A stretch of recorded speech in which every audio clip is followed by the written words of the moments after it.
নমস্কার বন্ধুরা, আশা করি সবাই ভালো আছেন। আজকে দুটো ব্রেকফাস্ট বানিয়ে দেখাচ্ছি।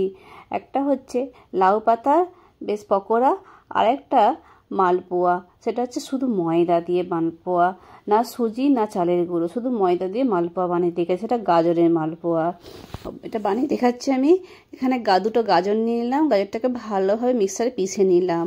এখানে নিয়ে নিলাম 2 বাটি ময়দা। এই ময়দাটাকে আমি পরিমাণ মতো নুন দিলাম, দিয়ে অল্প চিনি দিলাম। চিনিটা যেমন আমরা মিষ্টি খেতে যাবেন সেই হিসেবে দেবেন। দিয়ে ভালোভাবে মাখিয়ে নিলাম। সঙ্গে দিলাম কালো জিরে। কালো জিরে দিয়ে ভালোভাবে এটা মিক্স করে নেব। না পাতলা রাখবো না টাইট রাখবো, মিডিয়াম সাইজ রাখবো। এদিকে আমি কড়াতে তেলটা গরম করতে দিয়ে দিলাম। তেলটা গরম হয়ে গেছে, তো আমি প্রথমে একবার দিয়ে দেখলাম। তেলটা বেশি জোর দেব না, মিডিয়াম আঁচে রাখবো। এইভাবে বানিয়ে নিলাম। একটা ভেজে নেব প্রথমে। এটা ভাজা হয়ে গেলে আবার একটা একটা করে এইভাবে দিয়ে আমি ভেজে নেব। এটা বেশ লালচে লালচে হবে, খেতেও খুব সুস্বাদু লাগে। আর এটা গাজরের জন্যে খুশবুটাও খুব ভালো আসে, বাচ্চা বড় সবাই খুব খেতে পছন্দ করবে। বন্ধুরা অবশ্যই বাড়িতে বানাবেন, আর খুব নরম সফট হয়। এইভাবে আমি সবগুলোই ভেজে নেব। একটা সবগুলো আমি ভেজে নেব। আর কতটা নরম হয়েছে দেখুন বন্ধুরা, আমি একটা ভেঙে আপনাদের দেখাচ্ছি। আর খুব খেতেও খুব সুস্বাদু। অবশ্যই বন্ধুরা বানাবেন বাড়িতে। আর এখানে আমি কিছু লাউ পাতা কেটে নিয়েছিলাম নরম নরম দেখে। লাউ পাতাগুলো আমি ভেজে নেব। আমি এখানে বিনা তেলে ভাজবো, তেল দেব না, বিনা তেলে ভাজবো। আপনারা চাইলে তেল দিতে পারেন, এটা বিনা তেলে আমি ভাজবো।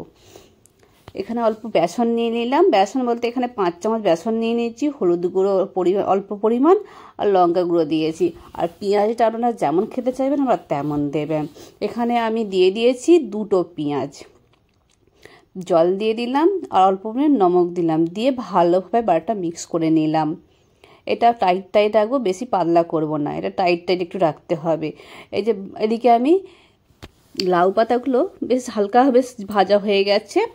তো এটা আমি ভালোভাবে এটা গরম গরমে মিক্স করে, ঠান্ডা করতে হবে না, গরম গরমে মিক্স করে নেব। আপনারা চাইলে ঠান্ডা করতে পারেন, বা গরম গরম মিক্স করা যায়। তো আমি এটা গরম আছে সেজন্য আমি চামচে করেই ভালোভাবে এটা আমি মিক্স করে নিলাম। এইরকম ঠিক বানিয়ে নিলাম। এবার আমি এদিকে সাইডে কোঁয়াটা গরম করতে দিয়ে দেবো। তেল দিলাম অল্প করে, এতে বেশি তেল লাগে না, খুবই অল্প তেলে ভাজা হয়ে যায়। সাইডে দিয়ে দিলাম, দিয়ে আমি এইগুলো একটা একটা করে দিয়ে আমি ছোটো ছোটো করে ভেজে নেব। আর এইটা এক পিঠ ভাজা হয়ে গেলে অন্য পিঠটাও ভাজতে দিয়ে দেব। এইভাবে আমি ভালোভাবে একটু লাল লাল করে ভেজে নেব। এইটাও খেতে খুব নরম হয় এবং খুব টেস্টি হয়। অবশ্যই বানাবেন, বাচ্চারা খুবই পছন্দ। যারা শাক খেতে চায় না বা সবজি খেতে চায় না, তারা সেই সব সবাই খুব পছন্দ করবে খেতে। বাচ্চা বড় সবাই খুব পছন্দ করবে। আপনারা চাইলে টিফিনেও দিতে পারেন, স্কুল টিফিনে লাঞ্চে দিতে পারেন বাচ্চাদের, বা রুটি পরোটার সাথেও খেতে পারেন, বা চায় পকোড়ার সাথে তো টেস্টি লাগে খেতে। এইভাবে একটা একটা করে আমি বানিয়ে নেব সবগুলো। উল্টে পাল্টে বেশ ভালোভাবে ভেজে নেব। আমার ভিডিওটা ভালো লাগলে আমার চ্যানেলটাকে অবশ্যই সাপোর্ট করবেন এবং একটা লাইক করবেন এবং কমেন্ট করে জানাবেন রেসিপিটা কেমন হয়েছে। বাড়িতে অবশ্যই বানাবেন, বাড়ির সবাইকে খুবই ভালো লাগবে এবং সবাই খুব প্রশংসা করবে আপনাদের। এবং একটা আমি বড় করে এইভাবে সবগুলো আমি ভেজে নিলাম। এবার আমি একটা বড় করে ভেজে দেখাবো।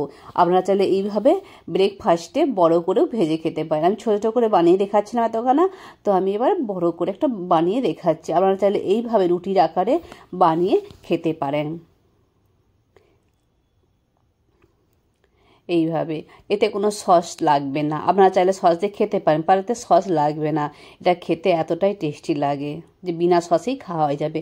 আমি আপনাদের পরিবেশন করে দেখাচ্ছি এইভাবে। তো আমার ভিডিওটা ভালো লাগলে বন্ধুরা অবশ্যই আমার চ্যানেলকে সাবস্ক্রাইব করবেন এবং আমার সাথে থাকবেন। রাধে রাধে। আপনারা সবাই ভালো থাকবেন, সুস্থ থাকবেন।